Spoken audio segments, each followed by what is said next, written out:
Hello and welcome. I have decided to empty my hungry bin. This is where I keep all my ready castings and start using it as a regular worm bin, just like I did before, so that I can compare it side by side with my urban worm bag.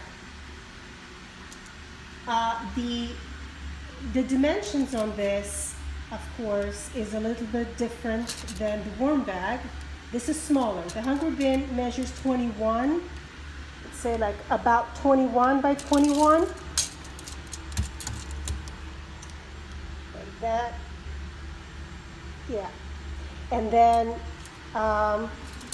it's, it has some depth to it, but red wigglers don't care about depth. They need surface area. They like to live about 6-8 inches maybe of the top of the soil, and this one looks like it's about 20. So I would say 23 to 24, somewhere in that vicinity, and it's also pretty deep, so I'm not worried about the depth. But the urban worm bag is a wider, a bigger system as far as the surface area is concerned, so that it has a plus in that respect. Also, it's made out of a more breathable material. As we know, the hungry bin is, plastic, so nothing breathes. But it is on wheels, so it's it's easier to move it around, so that's a plus. The air holes, in my opinion, are not sufficient, but since we are testing them side by side, I am going to keep this hungry bin closed. So whatever happens in there, I'm going to run it exactly like they recommend. They recommend to keep it closed. We'll keep it closed. And I have here my 14-gallon bins. Each one has about at least 1,000 worms, probably more, but at least 1,000. And I just finished harvesting these two, and that one is not harvested yet. So what I'm going to do is I'm going to empty the hungry bin. I'll take all the castings and put it in my garden, and then I'll take these three totes and I'll empty the content and the worms into the hungry bin, and we will start our experiment. We will harvest in about 6 months. I think they recommend harvesting 6 months. We probably will go for 5 since we are starting it with material that's already quite composted.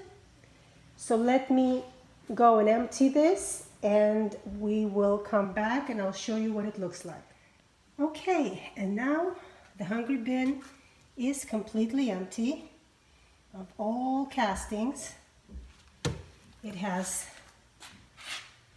the bottom back on, so it's ready to be filled up. And here we have our 14-gallon totes that are waiting to be emptied. So these two we just finished harvesting, and then this one I was going to harvest a little bit later on.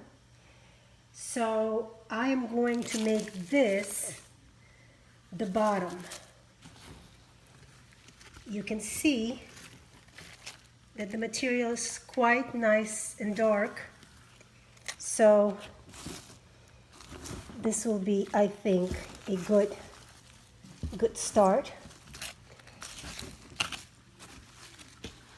And since that's what I did with the worm bag, I did exactly the same thing. I had 3 totes, and I just deposited them in here and started it the same way.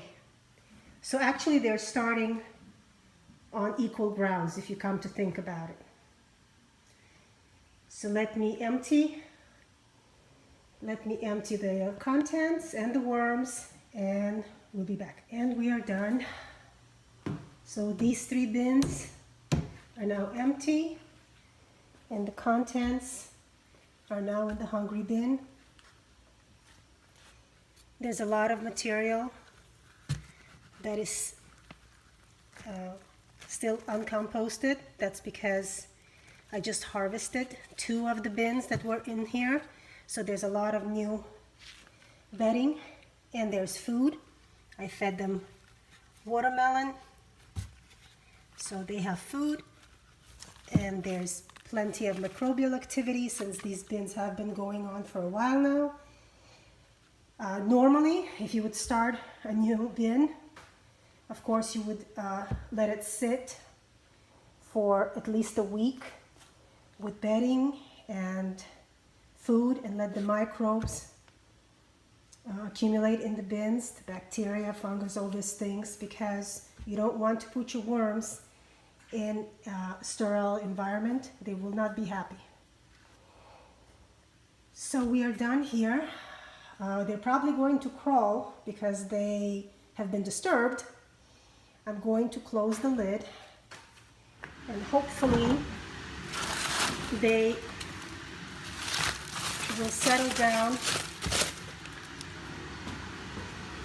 quickly enough. Sorry for the camera work. Yeah, I hate to close this bin because I know the issues I've been having with it before with air, but fair is fair. It has to be closed, just like this one is closed. And yeah, we will start our side-by-side comparison. So I will let them settle in, and then I'll check back on them in a couple of days to make sure everything's okay, and then we'll start feeding the bins together.